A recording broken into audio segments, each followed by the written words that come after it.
So, if Jesus was a Muslim, what is your evidence beyond Muhammad said so? Do you actually have any evidence? Because if you're going to go to the Bible, which you say is corrupt, you've acknowledged you can't use that. The only evidence you're presenting is some guy, some illiterate guy, 600 years later said so in a completely different part of the world.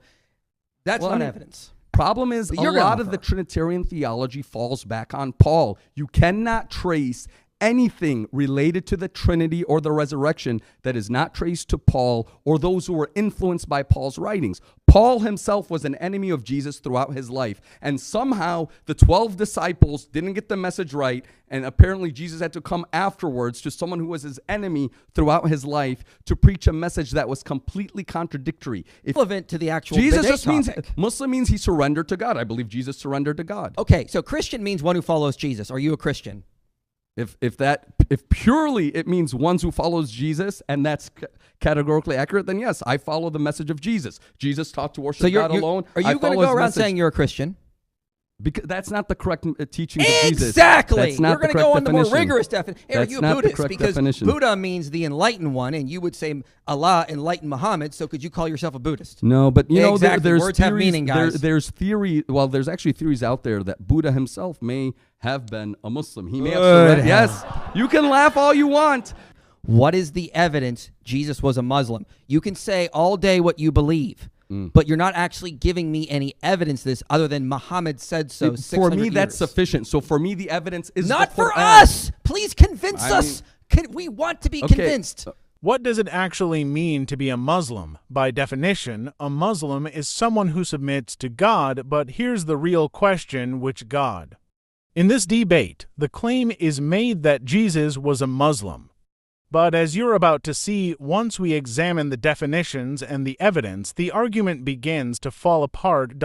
Stay with me, because what happens next exposes a critical flaw most people miss. Should I jump in and answer some of those questions? Ready for you. So in terms of, are the people today, are Christians today Muslim? Well, to be Muslim, you have to accept the 6 articles of faith as they apply within your time. So at the time of Jesus, to be Muslim is to believe in all the prophets that were sent before Jesus. If someone rejected Moses, if someone rejected Abraham and they accepted Jesus, they would not be Muslim. To be Muslim, they would have to accept Abraham, Moses, and Jesus. Those were all the prophets that were sent up until then. You have to accept all the prophets of God. Now, the mistake that the children of Israel did is that they rejected Jesus. And when they rejected Jesus, up until Jesus came, they were Muslim. They had surrendered to God. They had followed Moses. When they rejected the messenger of God, Jesus, they had committed shirk. They had deviated from the path. They were no longer Muslim. And my advice to everyone today, do not make the same mistake that the children of Israel did. They rejected Jesus. And by rejecting Muhammad, no, you would not be a Muslim because you're rejecting. But the command to follow Muhammad would not apply at the time because Muhammad was not sent. And before Jesus, you did not have to accept Jesus to be Muslim. You would have had to accepted Moses. So before Jesus came, you had to accept Moses and everyone before Moses. So can you define the word Muslim again? Muslim is one who surrenders to God. And how do you surrender to God? By the 6 articles of faith. The 6 articles of faith: believing in God and God alone, not worshiping him with any partners, believing in all the prophets that were sent up until the time that you were alive, believing in all the holy books that were sent up until the time that you were alive, believing in the angels, believing in the day of judgment, and believing in the power of God. This was the universal belief across all time. God didn't send different religions to humanity. Okay, question. He sent one message: peace through surrender. Yeah, question. So then, how does one associate partners with Allah? Like, what are some? Can you give us some examples of how one could do that? How one associates partners with God? I mean, saying there's more than one God, saying there's 2 gods, 3 gods, all of that. So if I decided that let's say I was a crazy person, and I said, well, I am going to judge just like God judges. Would that be committing shirk? If you judge like God judges. Yeah. And see, the problem that we deal with, I think, when it comes to the Bible, and I see where you're going with this, is the problem with today's modern Bible is it was changed so many times throughout history. How do you know that?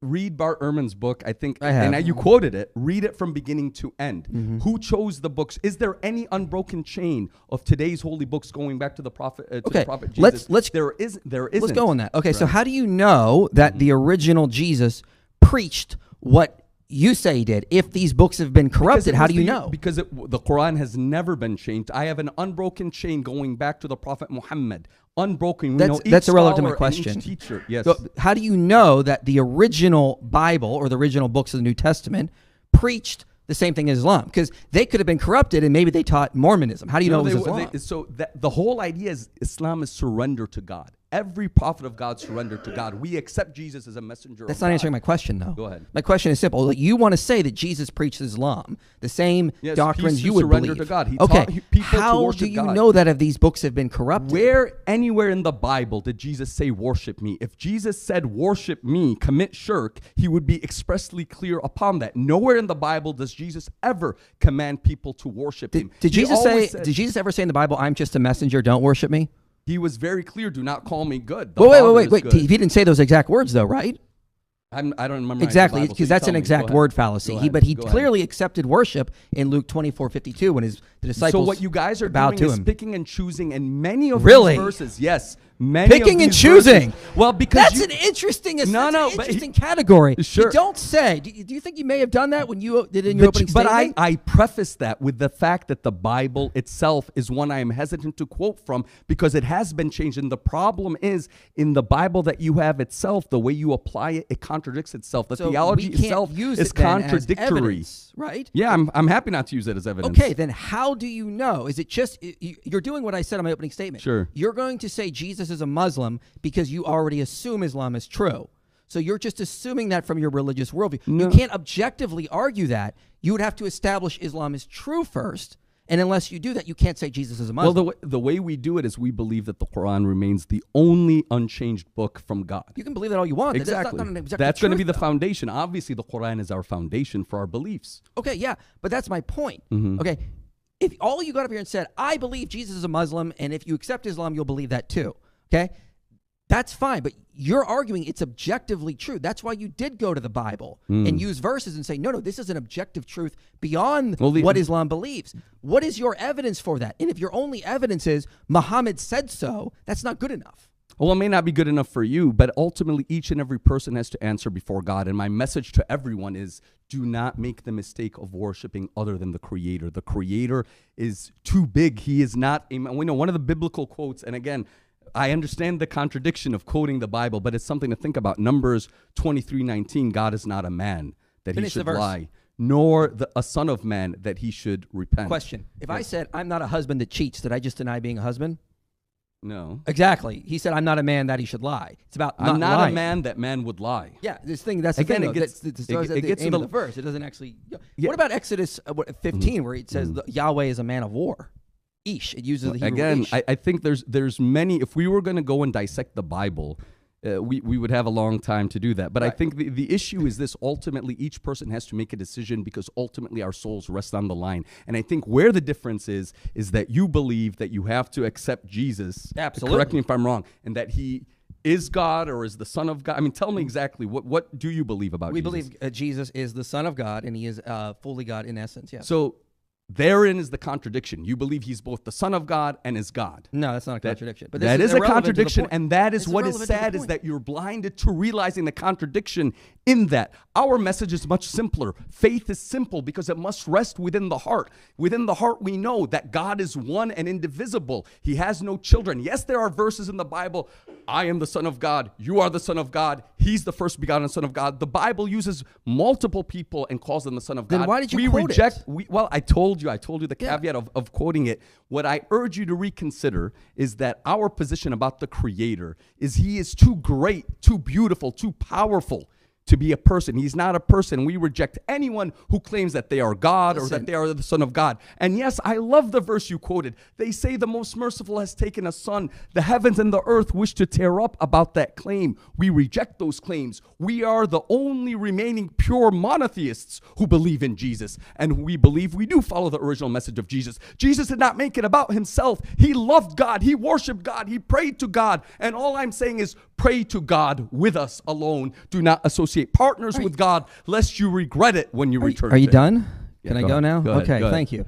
Okay, this is not a debate, Trinity versus Tawheed, so let's get that clear. Okay, we're talking, I want to keep this actually on topic. Okay, I appreciate that. So if Jesus was a Muslim, what is your evidence beyond Muhammad said so? Do you actually have any evidence? Because if you're going to go to the Bible, which you say is corrupt, you've acknowledged you can't use that. I mean, so the only evidence you're presenting is some guy, some illiterate guy, 600 years later said so in a completely different part of the world.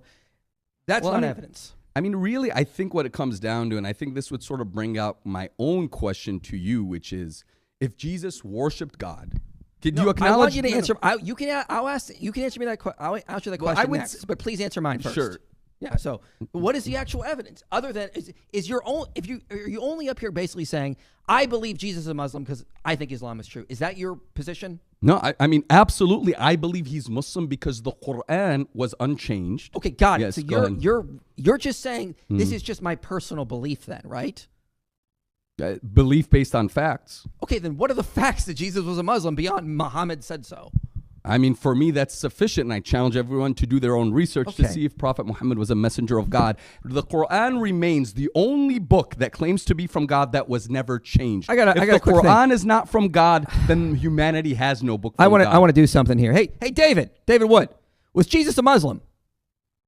Okay, my proof. Your proof is Muhammad. My proof is David Wood said he's not. Sure. That's good enough for me now. No. Now what? No. Very funny. Very funny. Well, that's what it sounds like to non-Muslims when you say that. And that's not evidence. Give us evidence. I mean, I think the Bible is sufficient in that he worshipped God. It's clear he worshipped God. Okay, and it's consistent with Trinitarian theology. So what? And I would say Trinitarian theology is corrupt. It's based on the Nicene Conference, which then later, with the books that they selected, there's plenty of books. You have to look at Arius and the Ante-Nicene Fathers. I point you to Arius. Arius, you mean? Yeah, Arius. Arius, and the Ante-Nicene. Arius and the Ante-Nicene Fathers. Look them up. They rejected the Trinitarian. They also did not preach theology. Islam. He taught that Jesus was pre-existed his birth. He was more than a prophet. You know that, right? Yeah, but they didn't worship Jesus. Oh, yes, they did. Did they? Yes, the Arians definitely. Arius did not. He rejected the concept that of the Trinity. Jesus was a different substance than that of the Father, but he was the firstborn, the first thing created. He should still be worshipped. Yeah, it's like Jehovah's Witnesses today are like sort of like neo-Arians in that sense. So yeah, they actually absolutely did. We don't. This is the problem you have is we don't actually have any groups in the first century that were teaching the same thing as Islam. The closest what they'll try to bring up is like the Ebionites. But the Ebionites, many denied the virgin birth. They believed Jesus was crucified, resurrected. They believed he was a human prophet, but they also didn't think he was the Christ. They thought the Christ was a heavenly figure that descended on him and left at his crucifixion. So we don't have any evidence of Islam in the first century. We don't have any evidence Jesus was a Muslim. All we have is Muhammad said so in the 7th century. No, also, what I would argue is to think rash and look at the big picture. Was Moses a Trinitarian? Did he worship Jesus? Was Abraham a Trinitarian? They all surrendered to God alone. Your interpretation contradicts countless prophets and messengers that call to worship God alone. Do you think Moses thought there were multiple Yahwehs? No, Moses believed in one God and one God alone. What about, okay, so let's go to Exodus 23. I want to read you a verse. Okay. Exodus 23, he says, "My messenger goes before you to bring you to the Amorites and the Hittites and the Perizzites and the Canaanites, the Hivites, the Jebusites, and I blot them out. You shall not bow down to their gods, nor serve them, nor do as they do, but you shall utterly overthrow them and break their pillars into pieces. You shall serve the Lord your God." Now this is the important verse. He's talking about the messenger. God is speaking. He says, "I send my messenger before you." In verse 25, he says, "You shall serve Yahweh your God, and he will bless your bread and your water, and I will take sickness away from among you." So Yahweh is talking about sending a messenger called Yahweh before the Israelites. You go to Genesis 19:24. Yahweh reigned on Sodom and Gomorrah from Yahweh out of heaven. So you have two Yahwehs there. So it sounds like, as scholars like Benjamin Sommers, as well as Alan Siegel, who are Jewish writers, Jewish scholars, they'll say, yeah, the God of the Old Testament is multi-personal. And Benjamin Sommers is on record saying, "I got no theological objections to the Trinity." That's insane. Literally. Did I know what the Bible says? Yeah, I know. No, Imagine that's that. literally insane and shows what the corruption of the message is. And that is why the message of the Quran is so strong and consistent. God is one. He has no partners, no son, no father, no equals. So this he is is corrupt. the uncreated creator of the heavens and the earth. And the point is this: we define God as the ever-living one who sustains everything and is sustained by nothing. That is, let me finish this point because you keep asking, jumping question to question because you're trying to control the narrative, but it's okay. The idea is this. The idea, no, and that's very, very great on the debate skills. But the point is, God is defined as the ever-living one who sustains everything and is sustained by nothing. God is the ever-living one who sustains everything and is sustained by nothing. By definition, he must be one. Which part of the Trinity sustains everything and is sustained by nothing? God, by definition, must be one and only one, because by logic, only one being can sustain everything and be sustained by nothing. God did not send messengers to be worshipped. He sent the messengers to call humanity to worship God alone and achieve God's pleasure through sincere service to humanity. That is the divine message. That's going to make a great Islamic sermon one day, but that's not really the debate here. Notice what you just did, though. Okay, I read you Exodus 23, Genesis 19:24, and you said, well, look at how it's been corrupted. We know this because we know the Quran is true. You just basically gave the whole game away here. The only way you're arguing Jesus is a Muslim, or you know the Bible's been corrupted, is because you just assume the Quran is true. You're just assuming your position and then using that. But you're not actually giving us any real objective evidence that is independent of what the Quran says. The objective evidence is for each and every person to think for themselves. That is not objective evidence. It doesn't matter. You all must make your decision, philosophically speaking. You must choose. Is God one or is he three? Is God a Father and a Son and a Holy Spirit, or is he one that is not limited by time or space? And I think your heart tells you the truth. In your heart, you know the ever-living sustainer of all that is sustained by none cannot be more than one. And if you do your own research, you will find historically the messengers of God all called to worship God alone. Yeah, man, just feel it, bro. Just feel it, bro. You know it's in there. This is the same thing Mormons tell me. Just feel it in your heart. No, we're going to go on. I want actually objective evidence. The reason I'm a Christian is because we have so much evidence for the reliability of the Gospels. I could give you a whole big lesson on onomastic congruence. We have a ton of evidence that Jesus actually did rise from the dead. And that is why I believe a lot of that falls back. What is the evidence? The problem is a lot of the Trinitarian theology falls back on Paul. You cannot trace anything related to the Trinity or the resurrection that is not traced to Paul or those who were influenced by Paul's writings. Paul himself was an enemy of Jesus throughout his life, and somehow the 12 disciples didn't get the message right, and apparently Jesus had to come afterwards to someone who was his enemy throughout his life to preach a message that was completely contradictory. If you are to read the Bible with an open mind, you will find that he called to the worship of God alone, and the verses that are used to indicate the Trinity rest on Paul's theology, who was an enemy of Jesus throughout his life. I think you came to the wrong debate. We're debating, is Jesus a Muslim, not the Trinity, okay? Irrelevant to the actual Jesus just topic. means, Muslim means he surrendered to God. I believe Jesus surrendered to God. Okay, so Christian means one who follows Jesus. Are you a Christian? If purely it means ones who follows Jesus, and that's categorically accurate, then yes, I follow the message of Jesus. Jesus taught to worship God alone. Are you going to go around saying you're a Christian?